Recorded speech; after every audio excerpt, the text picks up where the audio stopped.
Anggota DPR Aceh meminta pemerintah Aceh segera memanggil pihak perusahaan pertambangan batubara untuk mengklarifikasi terkait hilangnya sumber air warga. Hilangnya sumber air yang mengalir ke 60 hektar sawah warga di Kampung Payabaru, Kecamatan Merbau, Aceh Barat, diduga akibat penimbunan oleh perusahaan penambangan yang ada di tempat tersebut. Hilangnya sumber air yang mengalir ke sawah warga di Kampung Payabaru menyebabkan petani tidak bisa melakukan cocok tanam padi. Diduga hilangnya sumber air tersebut akibat penimbunan oleh pertambangan batubara dari sebuah perusahaan. Kini warga tidak bisa melakukan cocok tanam di sawah mereka seluas 60 hektar yang selama ini ikut melakukan ketahanan pangan.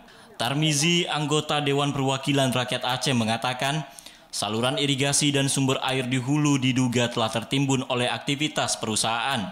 Pihaknya mendesak pemerintah Aceh segera memanggil pihak perusahaan yang diduga melakukan penimbunan agar bertanggung jawab.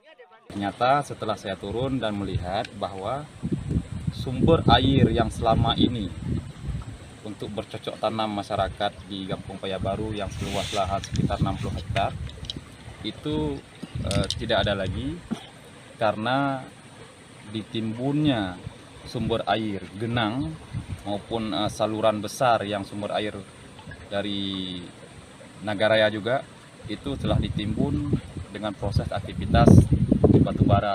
Selain itu, kerugian warga selama ini juga diminta harus diberikan kompensasi oleh perusahaan. Hal ini dikarenakan mereka tidak dapat melakukan cocok tanam setelah tidak ada lagi sumber air yang mengalir.